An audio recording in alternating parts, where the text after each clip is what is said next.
जय श्री कृष्ण दोस्तों, क्या हाल चाल है आपके। आशा आप सभी कुशल मंगल होंगे और ईश्वर से ही कामना है कि आप हमेशा खुश रहे, सुखी रहे। दोस्तों मैं पिछले कई दिनों से राहु ग्रह के बारे में वीडियो बनाकर डाल रहा हूँ। उसका कारण यह है कि जीवन में जितने भी जो ग्रह हैं, चाहे वो सूर्य, चंद्र, मंगल, बुध, गुरु, शुक्र, शनि और राहु, इनमें से सबसे ज़्यादा पीड़ा यदि किसी ग्रह की गोचर दशा या महादशा में होती है तो वो राहु ग्रह है दोस्तों। तो इसके पहले मैंने ये जो सामने जो कुंडली है, इसको हॉरोस्कोप बोलते हैं। इस कुंडली में जैसे लिखा हुआ 1 2 3 4 5 6 7 8 9 10 11 और 12, ये टोटली इसको इंग्लिश में हम इसको हाउस बोलेंगे और हिंदी में इसको हम भाव बोला जाता है। तो इसके पहले मैंने 1 2 3 4 5 और 6 जो हाउस है इसके बारे में मैंने वीडियो बनाकर डाले हैं कि यदि इन भावों में राहु यदि है तो उनके हमारे जो लाइफ के ऊपर उसका क्या इफ़ेक्ट होता है। तो जैसे सबका अलग अलग इफ़ेक्ट होता है। ये जितने भी जो भाव है, हाउस है, ये सभी हमारे लाइफ से रिलेटेड जो भी सब्जेक्ट हैं उनको रिप्रेजेंट करता है। तो मैंने इसके पहले मैं 1 2 3 4 5 6 के बारे में डाल दिया है।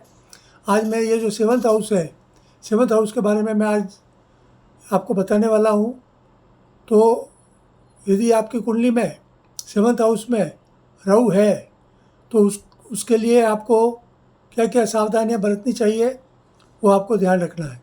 दूसरा एक चीज़ मैं क्लियर कर देता हूँ कि राहु हमारे जीवन में या तो वो गोचर दशा में आता है तब हमें उसका परिणाम मिलता है, या उसकी जो 18 वर्ष की जो राहु की जो महादशा आती है उसमें सबसे ज़्यादा उसका अच्छा या बुरा परिणाम मिलता है। 18 वर्ष कोई कम नहीं होते दोस्तों। 18 वर्ष इंसान की ज़िंदगी मतलब कि सक्सेस उसको मिल भी सकती है, पूरी ज़िंदगी की सक्सेस उसके ऊपर डिपेंड होती है, या 18 साल यदि हमारे अच्छे नहीं चलते हैं, यदि ख़राब कंडीशन में रहते हैं तो पूरी ज़िंदगी भी ख़राब हो सकती है। और सबसे बड़ी चीज़ तो ये है कि बाकी सब ग्रह तो फिर भी उतनी तकलीफ नहीं दे पाते हैं, लेकिन राहु एक ऐसा ग्रह है कि वो हमेशा कुंडली में अच्छी कंडीशन में होना ज़रूरी है। क्योंकि राहु एक ऐसा ग्रह को जहाँ भी रहता है वो उसी मतलब भाव या उसी हाउस को या उससे रिलेटेड जो भी सब्जेक्ट होते हैं उसी पर वो सबसे ज़्यादा प्रभाव डालता है, इफ़ेक्ट करता है। तो आज मैं जो 7th हाउस के बारे में जो आपको बता रहा हूँ, तो 7th हाउस एक्चुअली क्या चीज़ है, ये हमारी जो लाइफ पार्टनर है, हमारी जो मैरिड लाइफ है एक तो वो, सेकंड हमारा जो बिजनेस पार्टनर है, बिजनेस पार्टनर के ये दोनों को रिप्रेजेंट करता है। तो अब लाइफ पार्टनर यदि हमको अच्छा मिलेगा तो हमारी ज़िंदगी खुशहाल रहेगी, परिवार में सब कुछ ठीक रहेगा। और यदि लाइफ पार्टनर यदि हमारा अच्छा नहीं है तो जो वैवाहिक जीवन है, हमारा जो मैरिड लाइफ है, वो भी हम देखते हैं कई बार कि लोगों की अच्छी नहीं होती है। तो उसमें कई बार राहु के कारण भी होता है, मंगल के कारण भी होता है, सूर्य के कारण भी होता है। लेकिन मैं आज जो राहु के बारे में बता रहा हूँ, इसलिए यदि राहु यहाँ पर है और वो अच्छी कंडीशन में है या किसी अच्छे ग्रह के साथ में है तब तो उसको उतनी तकलीफ नहीं होगी। लेकिन यदि राहु यहाँ सिंगल है, मतलब अकेला है, किसी के साथ में नहीं है, तो ऐसी स्थिति में वो राहु का यहाँ पर पूरा प्रभाव, विशेष करके गोचर दशा में जब वो आएगा आपकी राशि में, या 18 वर्ष की यदि महादशा यदि आपको आ रही है, चल रही है या आने वाली है, तो उसमें आपको ज़रूर उस पर बहुत ही आपको सावधानी से आपको काम करना है। मैंने यहाँ पे कुछ चीज़ें लिखी है, इसको आपको अपने जीवन का मंत्र बना लेना है। जैसे मैंने ये लिखा, देखिए, सजगता ही सफलता और सुरक्षा, अल्टरनेस इज सिक्योरिटी। आपको हमेशा अल्टर रहना है। आप चाहे बिजनेस करो, जॉब करो, अपने फैमिली में है तो सबके साथ आपको सजगता मतलब अल्टरनेस आपको रहना है। सेकंड यहाँ लिखा समन्वय, समन्वय यानी कोऑर्डिनेशन। आप कहीं भी जाओ, चाहे आप किसी के साथ जॉब कर रहे हो, काम कर रहे हो, पार्टनरशिप कर रहे हो, या अपनी फैमिली में भी हो, आपको कोऑर्डिनेशन रखना है सबके साथ में। और इसके अलावा आपको तालमेल, एडजस्टमेंट भी रखना है। आप एडजस्टमेंट रख कर चलेंगे लाइफ में तो आपके लिए बहुत अच्छा रहेगा। इसके अलावा सहभागिता, जैसे पार्टिसिपेशन, आपको कहते हैं ना, कहीं भी हम जब काम करते हैं, फैमिली में, कहीं भी लाइफ में, हमेशा हमारी मर्जी से कुछ नहीं होता है। लाइफ में हमें दूसरों की भावनाएं, दूसरों की जो अदर साइड की जो फीलिंग्स होती है, उसको भी हमें उसकी इज्जत रखनी पड़ती है, तभी हम जीवन में सुखी हो सकते हैं। केवल एक्चुअली क्या होता है कि यहाँ जो 7th हाउस में यदि राहु होता है तो ऐसे व्यक्ति बहुत ही एरोगेंट होते हैं, मतलब उनको बहुत अहंकारी होते हैं। वो किसी की सुनने समझने की कोशिश नहीं करते, वो केवल अपनी धुन में ही मतलब कि रहते हैं। मतलब उनमें अहंकार की बहुत ज़्यादा मात्रा होती है, चाहे वो स्त्री हो चाहे पुरुष हो। कई बार हम देखते हैं कि पुरुष तो बहुत सीधे साधे होते हैं और स्त्रियाँ बहुत ही क्रूर स्वभाव की होती है, और कई बार ये देखते हैं कि स्त्रियाँ बहुत सीधी सादी होती है और पुरुष बहुत ही क्रूर स्वभाव के और घमंडी किस्म के होते हैं।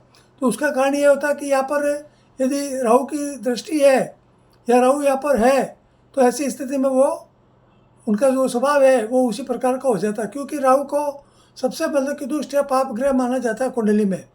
दूसरा, ये जो 7th भाव में यदि राहु है तो इसकी सीधी दृष्टि जो ये जो फर्स्ट हाउस है वहाँ पर उसकी मतलब कि यहाँ पे जरूर केतु जरूर होगा। राहु जहाँ होता है उसके बिल्कुल अपोजिट सामने के भाव में केतु होता है। तो कहने का तात्पर्य ये है कि केतु थोड़ा बहुत जीवन को संभालता है, लेकिन राहु उस चीज़ को बिगाड़ने की कोशिश करता है। इसलिए यदि आपकी 7th हाउस में यदि आपको राहु है या आपके जो सामने जो पार्टनर है उन दोनों में से किसी एक में भी है, तो वो दूसरे की ज़िंदगी खराब कर देता है। दूसरा यहाँ क्या लिखा है, ट्रस्ट इज बेट्रायल, मतलब अति विश्वास ही असफलता और धोखा है। मतलब किसी के ऊपर भी आपको अति विश्वास करके नहीं चलना है यदि राहु यहाँ पर है। और हो सकता है कि राहु यदि आपके साथ है तो आप भी किसी को धोखा दे सकते हैं, ऐसा जरूरी नहीं कि सामने वाला, क्योंकि मान लीजिए आप पार्टनरशिप किसी के साथ कर रहे हैं तो आपको दोनों की जो मैच मेकिंग है, आपके आपस में स्टार मिलते हैं या नहीं मिलते, आपकी राशि का मेल है या नहीं है, वो देख कर ही आपको पार्टनरशिप करनी चाहिए। इसी प्रकार कई बार शादी करने से पहले ज्योतिषी के पास जाकर लोग कुंडलियों का मैच मेकिंग करते हैं। वो मैच मेकिंग इसीलिए किया जाता है ताकि आगे चलकर शादी के बाद में लड़का और लड़की या जो दोनों परिवार जो होते हैं, जो समधी, उनमें आपस में किसी प्रकार के मतभेद नहीं हो, और जो आगे का जो जीवन है, शादी के पहले तो बहुत अच्छे प्रेम होते हैं आपस में, लेकिन कई बार शादी के बाद में जाके वो मतभेद हो जाते हैं और कई प्रकार रिश्ते टूट जाते हैं। तो ऐसे में भी ये राहु का बहुत बड़ा हाथ होता है दोस्तों।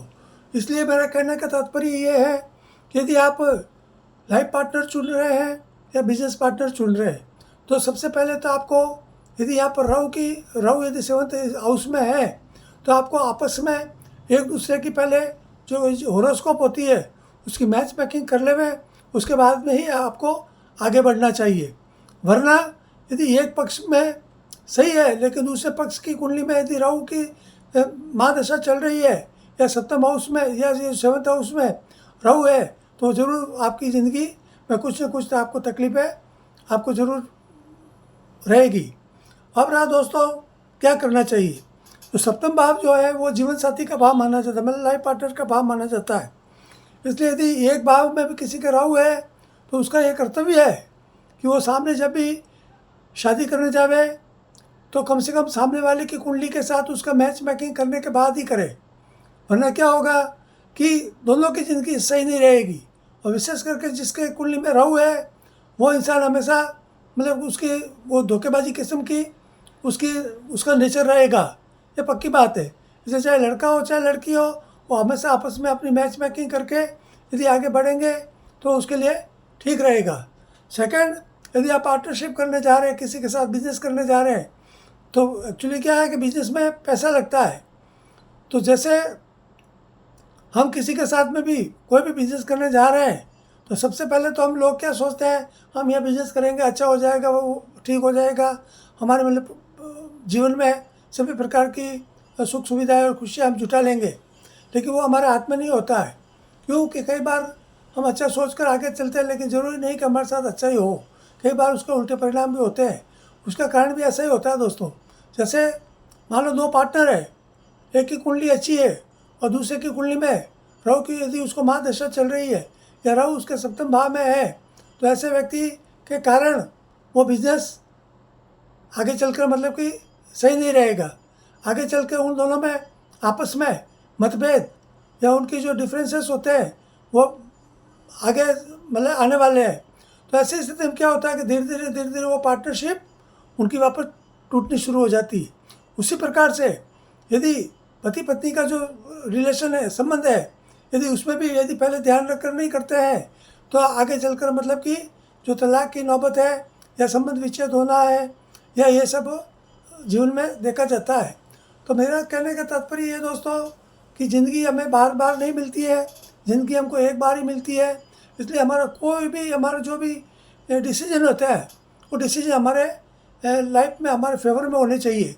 और उसके लिए सबसे अच्छा क्या है कि हमको बुद्धि का प्रयोग करके हमें हमेशा ये देखना है कि हम जिसके साथ में भी हम जिसको लाइफ पार्टनर बना रहे हैं या बिजनेस में पार्टनर बना रहे हैं उसके साथ में आगे चलकर भी हमारे रिलेशन अच्छे रहेंगे या नहीं रहेंगे, ये सबसे बड़ी चीज़ मानी जाती है। तो मेरा एक ही कहना है कि मैं तो हमेशा चाहता हूँ कृपया आप सब हमेशा सुखी रहें और खुश रहें दोस्तों।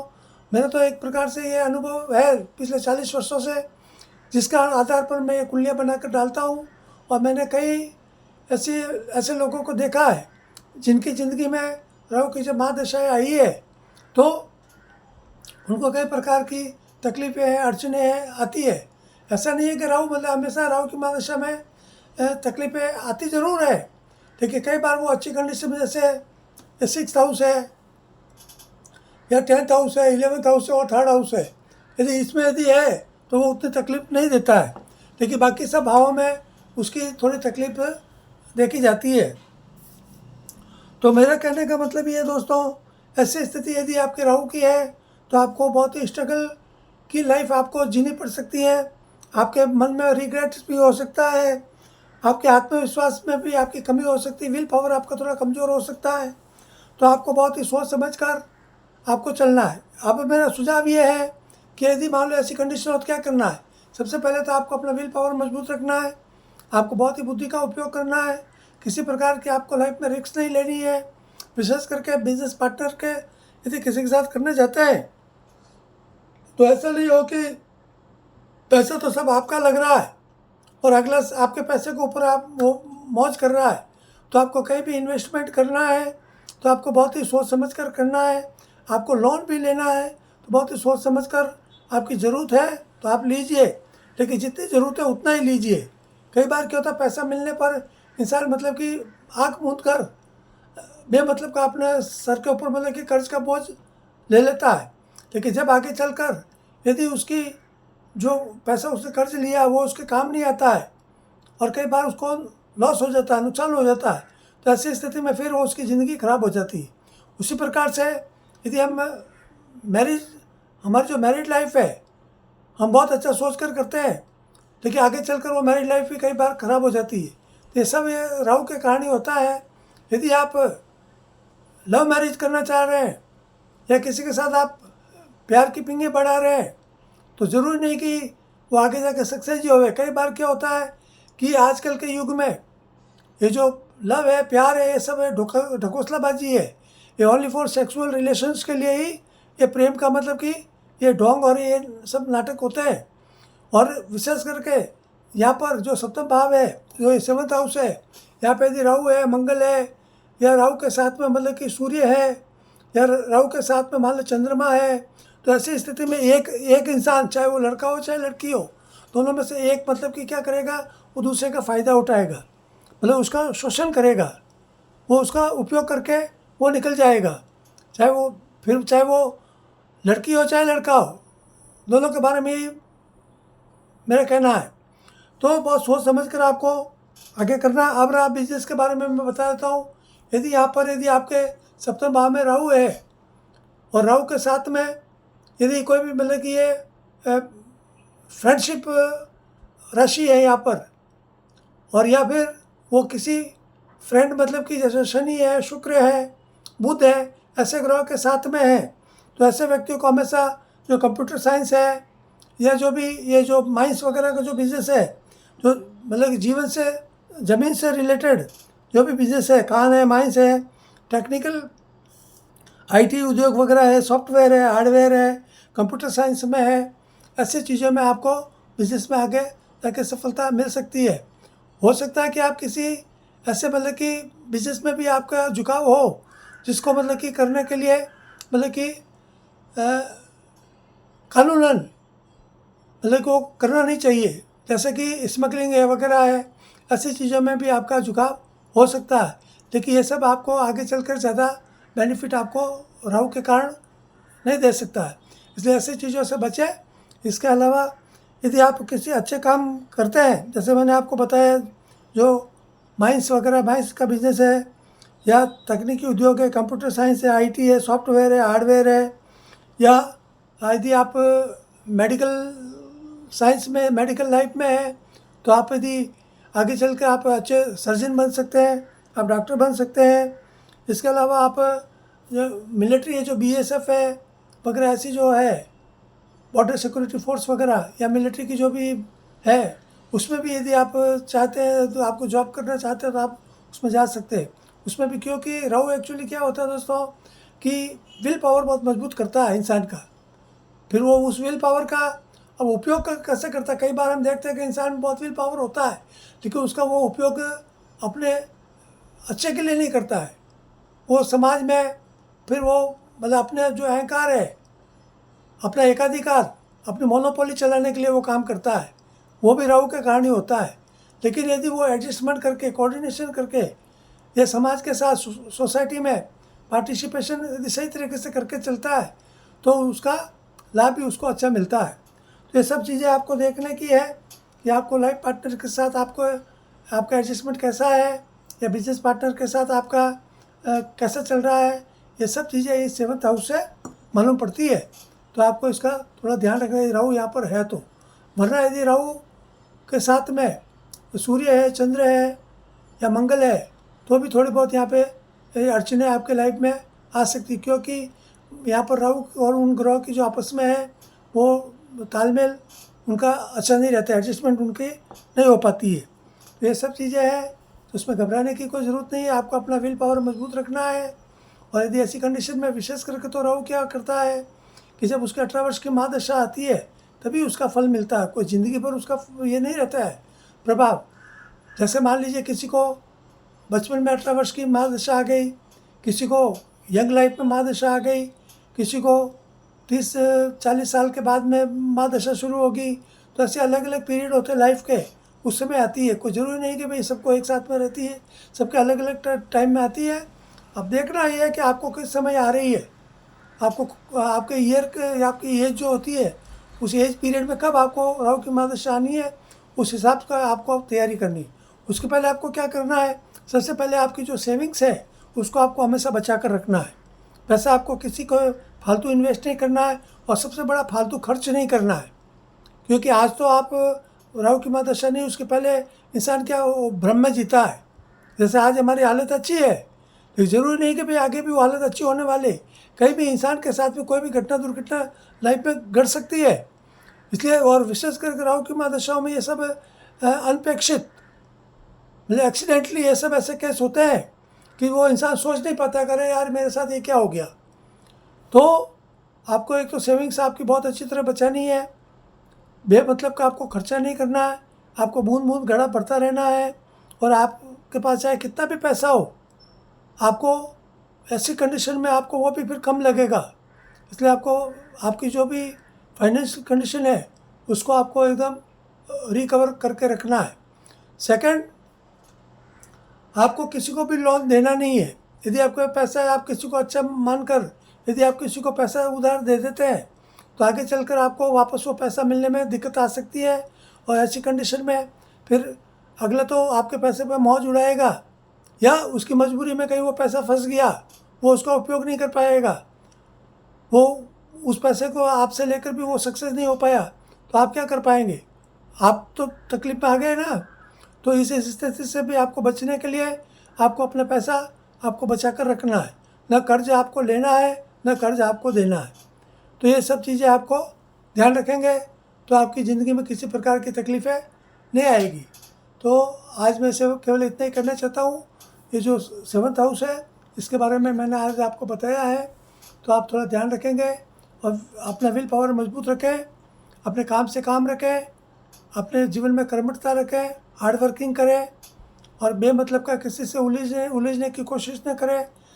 कम से कम बोलना है। विशेष करके राहु की जब महादशा आती है तो इंसान क्या होता है कि बहुत ही ओवर कॉन्फिडेंट हो जाता है और उसी ओवर कॉन्फिडेंट के कारण वो अपना नुकसान कई बार कर जाता है। लोगों के साथ लड़ाई झगड़े टंटे सब प्रकार की ऐसी फालतू की चीज़ें होती है। कई बार क्या होता है उनमें बुरी आदतें भी उनकी घर कर जाती है। शराब पीना है, ड्रग्स लेना है या फिजूल खर्ची करना, वो भी एक प्रकार की बुरी आदत ही होती है। तो ऐसे में भी तकलीफ़ें आती है। तो ये इनसे सब चीज़ों से आपको बचकर यदि आप रहेंगे तो आपको किसी तरह की मतलब उतनी तकलीफ़ नहीं होगी जितनी होती है। कहने का तात्पर्य दोस्तों, जैसे मैं हमेशा कहता हूँ कि राहु की महादशा वो चीज़ है कि हमारे सामने ख़राब सड़क है, उबड़ खाबड़ सड़क है। उस सड़क पर, रोड पर हमको बहुत ही केयरफुली हमको हमारी जो लाइफ की जो गाड़ी है उसको हमको केयरफुली ड्राइव करना है। हम उन खड्डों से बचना है। मतलब वो खड्डे जो स्पीड ब्रेकर जो है वो हमारी ये जो राहु की महादशा है ये हमारी लाइफ के स्पीड ब्रेकर है। तो स्पीड ब्रेकर से बचकर हमको सावधानीपूर्वक हमको गाड़ी ड्राइव करनी है ताकि हमको ज़्यादा तकलीफ नहीं आवे दोस्तों। ये सब चीज़ें ध्यान रखें। तो आज के लिए इतना ही। धन्यवाद। जय श्री कृष्ण, जय श्री राम दोस्तों।